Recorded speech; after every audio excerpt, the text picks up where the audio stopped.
All right, so let's talk about the lark sparrow. So lark sparrow's songs sound frustratingly like Beuk's Wren songs, and they're even more variable than Beuk's Wren songs are.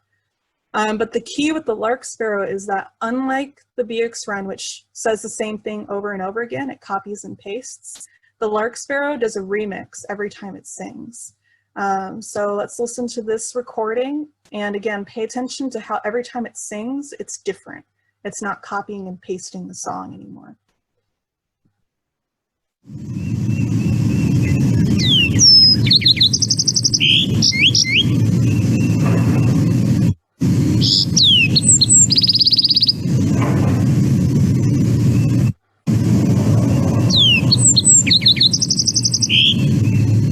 So again, if we look at the graph on the bottom, every time it sings, it says something different.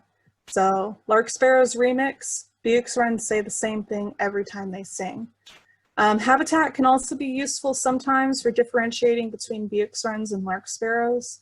Like I said before, Beuk's wrens tend to be in more shrubby, scrubby kind of habitat. Lark sparrows are usually going to be more in like open habitat. You're more likely to find them in like a neighborhood or like on a big open area around a farm building, something like that. But you can have overlap, and I really suggest you always try to identify visually or like verify what you're hearing visually when it comes to these two species. Because even with lots of experience, when I've been like 99.9% sure that what I'm listening to is a Beuk's wren, sometimes I'll get it in my binoculars and, you know, oh, darn it, it's a lark sparrow, I was wrong. So even with lots of experience, it's still easy to sometimes get these two species confused. So let's talk a little bit about the lark sparrow visually, and we'll talk about one more thing related to its song really quickly. So lark sparrows have these really distinctive heads. They've got this pretty and really kind of striking pattern on their head. And you're not going to run into that with really any other sparrow within this region. This species also flashes white on the outer edges of its tail when it flies, kind of like the eastern meadowlark does. So like you see in this photo on the top left, if you see a sparrow flying away from you and it's got that white on the outer edges of its tail, you might be looking at a lark sparrow. They do also have this black spot on their breast, although usually you can't see that. Sometimes it's covered up or they're facing away from you, so don't rely on the black spot. The head and those white outer tail feathers are much more reliable. And one last thing about their song. So in addition to remixing, lark sparrows sometimes will insert like this sound that sounds kind of like a fart or like they're blowing a raspberry. And this particular song has a good example of that. So listen for the sounds like they're blowing a raspberry at you. LNS catalog number.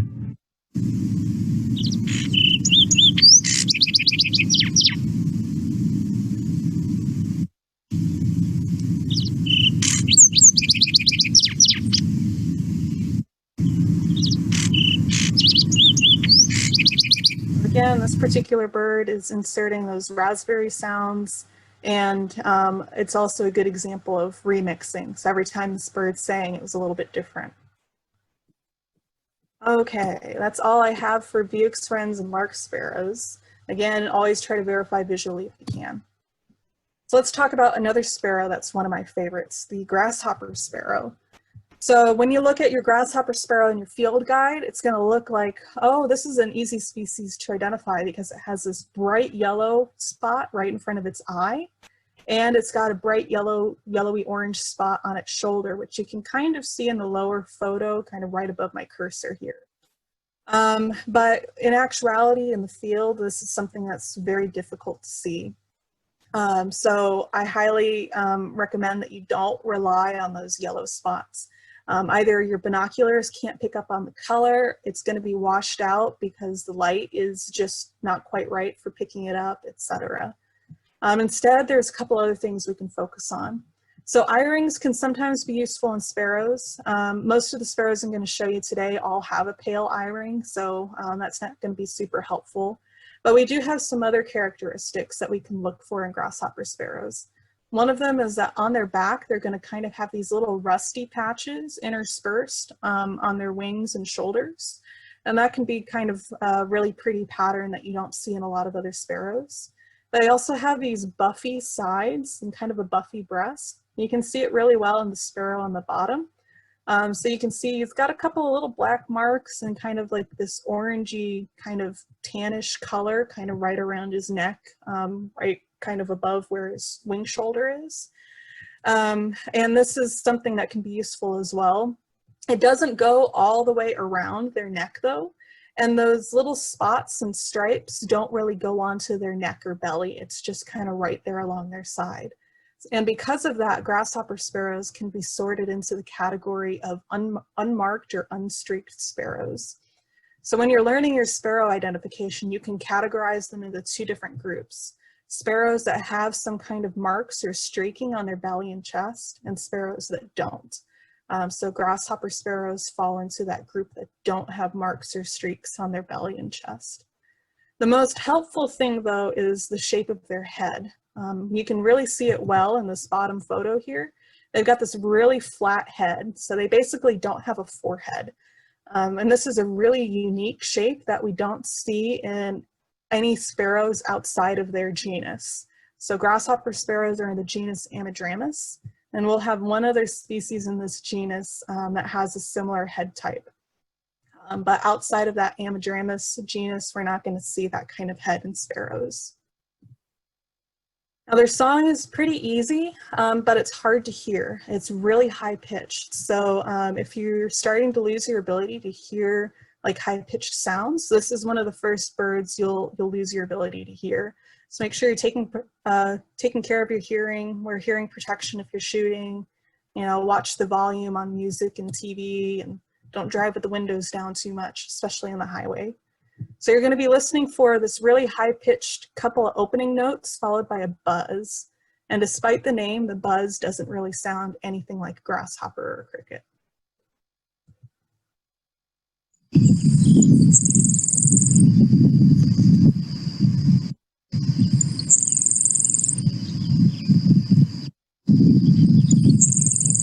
So again, those opening notes, they're really high-pitched. It's kind of a doot-doot-gee.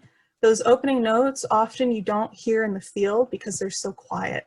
The wind covers them up, or it's just too far away for you to hear them. So a lot of times you'll just hear that buzz at the end of the song. So I'll play it one more time for you.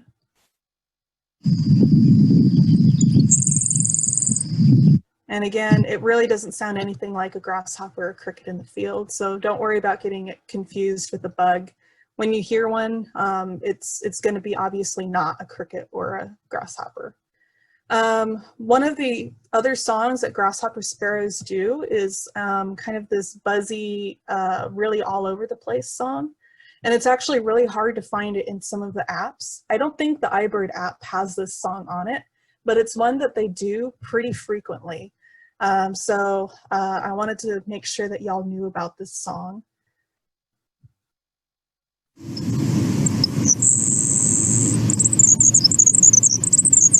So this particular bird did the classic song that I just played for you earlier, followed by the buzzy song, which was that really all over the place kind of doo-doo-doo-doo-doo-doo thing. So I'll play it again for you. And again, be aware that sometimes they just do that alternate song and they don't do the classic song at all.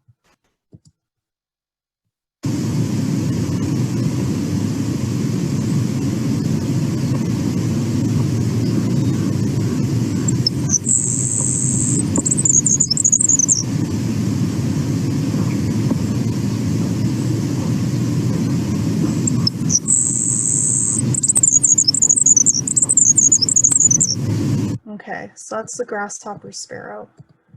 And just because I really like them, I put in a video of it too. So this video actually does a really good job of showing you how flat their head is. And I just think it's really funny how they like use their entire body to like project this really quiet song.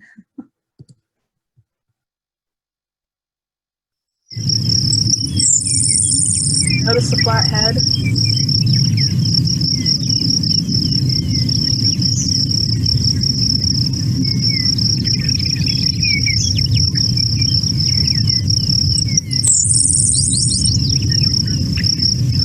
Really cool bird, one of my favorites. We will move on to the next one. So this is an Oklahoma bonus species. So if you live in Texas, you do not need to worry about this one during the breeding season. So the Henslow sparrow. This is a sparrow that is found in northern Oklahoma during the breeding season. It is the other member of the genus Ammodramus. So like the grasshopper sparrow, it has a really flat head. In this particular photo, the Henslow sparrow has those feathers on the top of its head raised a little bit. But even in this photo, we can still see that its head is pretty darn flat. So let's talk about how to differentiate Henslow sparrows from grasshopper sparrows. So Henslow sparrows have an all over yellowy greenish tone to their head. Remember, the grasshopper sparrow only really had that yellowy patch right in front of its eye. So right off the bat, we've got kind of this yellowish color all over its head. Remember also that the grasshopper sparrow really only had a little bit of buffiness kind of close to its neck and on its side. The Henslow sparrow has a whole necklace around its neck, which we can see in this photo with these little black marks along the buffiness around its neck. So the Henslow sparrow would fall into the category of sparrows that are marked in some way on their chest or belly. So that necklace is extremely helpful in identifying them. And then last but not least, they have this dark throat stripe. So the red arrow is pointing to that throat stripe. It's this one that kind of comes down from the bottom of the beak into the necklace. If we look at the grasshopper sparrow, come back here, we can see that it's not in the grasshopper sparrow. It doesn't have any kind of throat stripe. So that can also be very useful in identifying Henslow sparrows. Their song is really easy. So they say hiccup. There's a couple more notes in there than just hic and cup, but in the field, the sounds kind of blend together into just a general hiccup sound. LNS catalog number 8.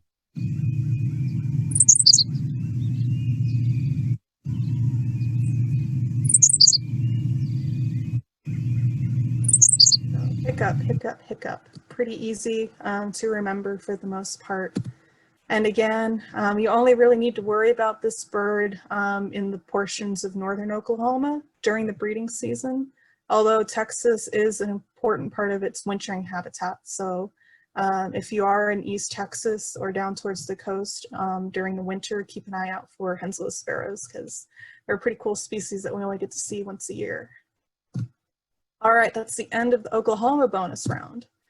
So let's talk more about sparrows, and by the time we get to the break, we'll be done with sparrows. So again, we're getting all of the hard ones out of the way first, so hang in there. The Cassin sparrow, the best identifying feature about the Cassin sparrow is that it has no identifying features. It's the most boring sparrow you'll ever look at, probably. It's the definition of a little brown bird. So it's an unstreaked sparrow, doesn't have any markings on its chest or belly. Like most of the other sparrows we've seen, it has kind of a white eye ring. It's a little easier to see in the photo on the bottom. And it's kind of a grayish brown color. Maybe on some of the more exciting ones, they have a little bit of a rusty tone. Again, kind of like we see in the one on the bottom. There's a little bit of rusty on their cap and behind the eye. But for the most part, they're a little brown bird. Nothing really stands out about them. And that's probably one of the best identifying features about them, is that there's nothing cool or pretty to look at. They do have a lookalike, the Rufous Crowned Sparrow. We will get to that one next. But overall, it's going to be much brighter in color than the Cassin Sparrow. Now, despite being the most boring sparrow to look at, they have a pretty interesting song. And they have an interesting behavior while they do that song. So let's listen to the song first. And the best way to describe the song, in my experience, is like a cartoon character falling off of a cliff. And then at the end of the song, they make this kind of wah, wah, wah, wah sound. So let's listen to this. And there's going to be a couple Cassin sparrows in this recording, one in the foreground and a few in the background.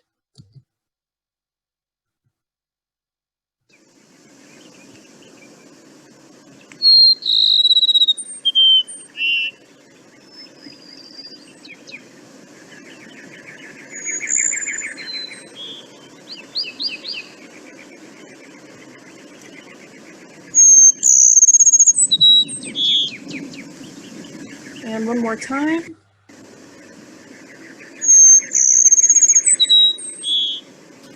So again, kind of like a cartoon character falling off a cliff, making that whistling sound, and then the wah, wah, wah, wah at the end.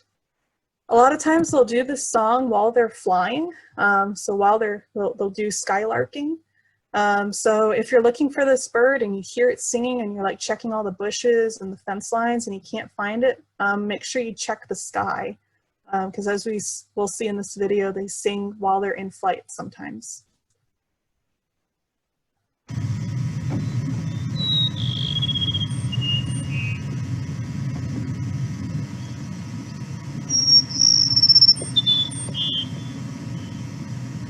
So again, they'll kind of fly up to a peak, make that song, and start to fall as they're singing. So pretty cool behavior for being a really boring sparrow to look at. And just FYI, if you live in eastern Oklahoma or East Texas, you're pretty unlikely to run across this species. We do have them as far east as like Atwaters, sometimes into more of the Houston area. So if you're living down kind of east of Austin, east of San Antonio, you still need to watch out for them. But if you're like Dallas, east of Dallas, you don't need to worry about them so much. So the rufous crowned sparrow, this is the one that might look a little bit like a Cassin sparrow. Overall, they're going to have much brighter colors. So they're going to have a much kind of darker gray on their body. Their cap, for which they're named, is going to be much more rusty colored and brighter. And all of that's going to kind of make this eye-ring, this white eye-ring, stand out a little bit more. They also have an unstreaked belly. So even though you can't see it in this photo, they don't really have anything on their belly. It's just all gray. This is a species that you're not going to run across super often. It's relatively rare for us to get on our surveys. And as you saw on that earlier map, we survey a lot of counties in Texas and Oklahoma. I always tell my technicians, though, that the rare species are the ones that we want to make sure we really know really well. Because when we do run into them in the field, that's really important data for us to collect because we don't have a lot of data about these kinds of species. So I'd recommend just kind of checking up on this species in your field guide and in your ID apps every now and then, just to remind yourself of what it looks like and what it sounds like. So when you do run into one, you know what it is.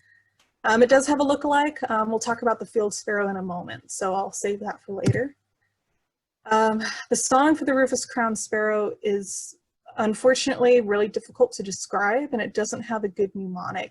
The best way to remember this song is just to honestly listen to it over and over and over and over again. So let's take a quick listen. We'll see how it's virtually indescribable. It sounds like a bird song. LNS catalog number 37.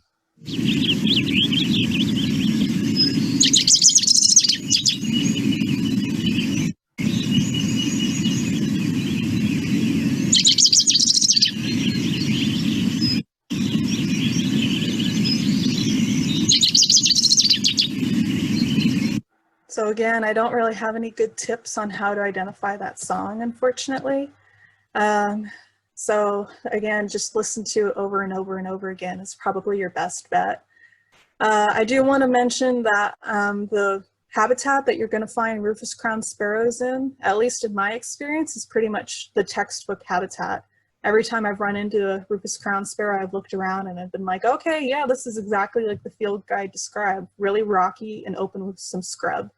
Doesn't mean they might not be found in habitat other than that, but especially if you're in rocky habitat with some scrub, kind of like on the edge of the Edwards Plateau, in some of like the kind of cross timbers area where you get a little bit of topography, really keep an eye out for this species because that's probably where you're most likely to run across it. And again, this is the range map for them. So if you're in East Texas, or eastern Oklahoma, not one that you need to worry about as much. All right, field sparrows. So these guys might look a little bit like a rufous crowned sparrow, but the thing that's the most obvious and sets them apart the most is this pink bill.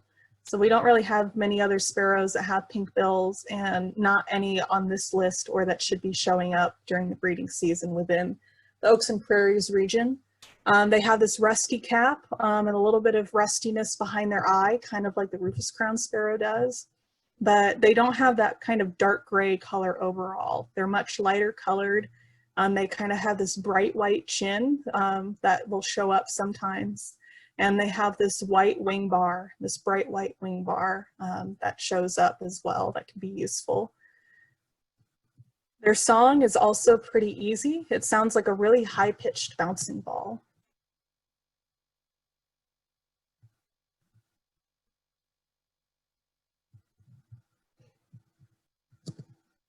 LNS catalog number on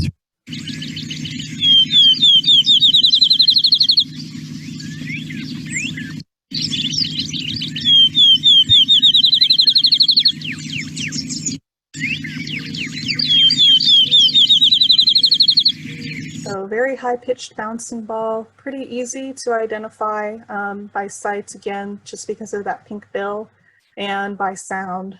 Not many species have that kind of bouncing ball quality, except for the olive sparrow, which is a Texas bonus species. So you're only going to run across this one if you're in South Texas, basically. The olive sparrow is another little green bird. So we talked about a couple now. We had the painted bunting female and one of her lookalikes, which was the lesser goldfinch female. Now we have the olive sparrow. So the olive sparrow has this greenish color on its back and tail, but it doesn't have that color on its chest or its belly. It's more of this kind of whitish gray color on its chest and belly. Remember, the painted bunting female was green all over her body. The olive sparrow also has this brown line through its eye and these brown lines on the top of its head, which sets it apart again from the female painted bunting and from the lesser goldfinch female. Remember, the female painted bunting really just had that white eye ring. So again, you're only going to really find these in South Texas. I'll show the range map in just a moment. And their sound is a low-pitched bouncing ball. So the field sparrow is high-pitched, the olive sparrow is low-pitched.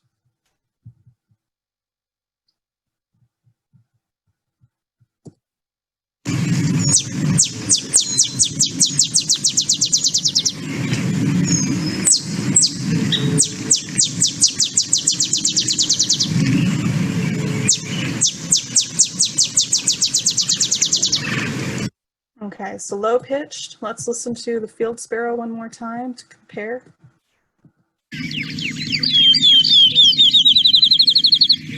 So again, really high pitched in the field sparrow, low pitched in the olive sparrow. And here's the range map for the olive sparrow. So again, really only need to worry about it if you're kind of the Austin area and south. By the way, if I hadn't mentioned it earlier, for the species where I'm not showing a range map, for like the focal species, the species that's the focus of the slide, then that means it's found basically all throughout the Oaks and Prairies joint venture region. I'm only showing the range maps for ones that kind of fall within a portion of those regions.